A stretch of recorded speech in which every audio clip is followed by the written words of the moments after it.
Online here, we're going to do a quick video about securing business listings around a location.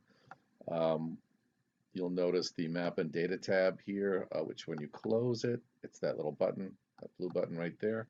You can open it up again. This would allow you to turn on zip codes, counties, and state layers.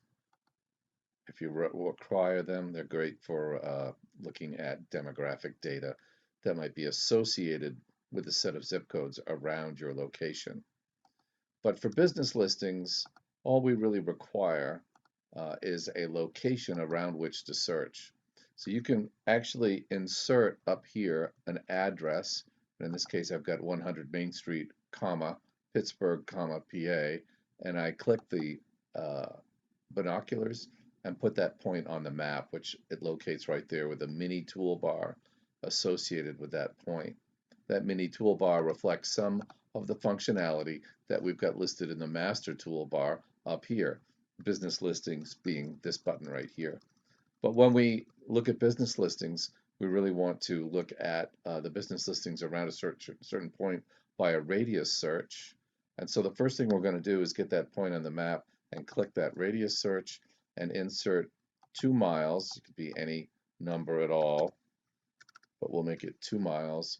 And we're going to add that ring to the map. And I'll just zoom out a little in the zoom tool here to get my ring all set. And that little book with the binoculars on it, it's the same button as up here. But when I'm looking at a map object like a circle on the map, I want to use the button that's on the mini toolbar associated with that map object. And that brings up my business listings inquiry. You can search by business name, by industry, by circle or polygon, which we're already doing.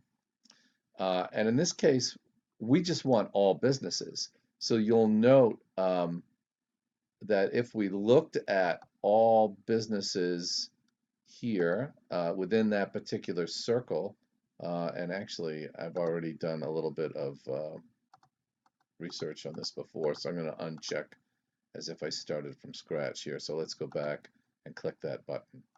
So we click that button and we're looking at all of the possible businesses within that particular area. And in that 2 miles, there is 9,888 businesses. Now those are going to cost 15 cents each, although there's 1,200 credits on your full year subscription, but still 15 cents times 1,000 or 10,000. It's going to be $100 or so. So you might want to consider whittling that down. And I believe like one way to do that would be by the employee count. So let's say you just want larger businesses, 250 employees or more. And then we click the count button over here on the right, and now it's just 121 businesses. And so we click next, and it gives you a sense of how many businesses you're going to pull from your overall list of credits, which you do have some available in the free trial or in the subscription when you buy it. You'll see that on the pricing page.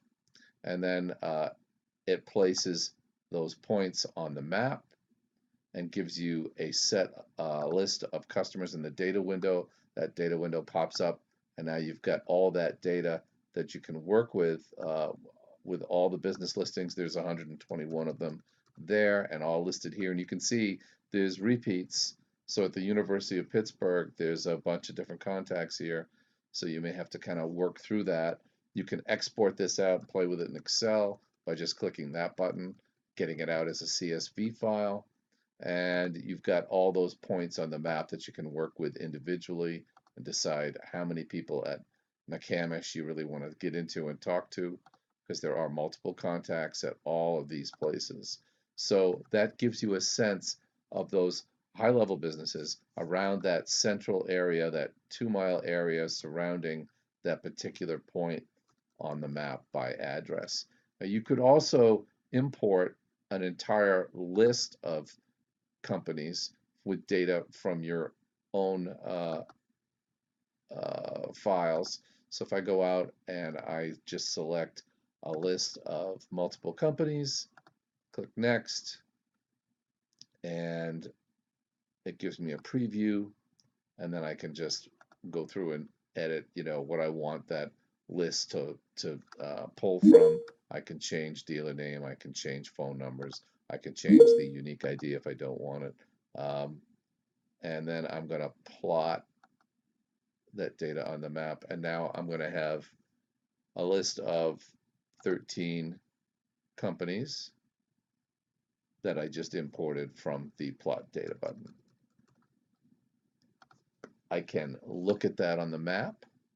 So I can select something from the data window and it'll zoom to it. Again, there's my little mini toolbar. So I can do my business analysis search 2 miles around that particular record and export my data accordingly. So there's a variety of ways for you to kind of skin the cat using Map Business Online to get business listings. Go to mapbusinessonline.com and take our free trial.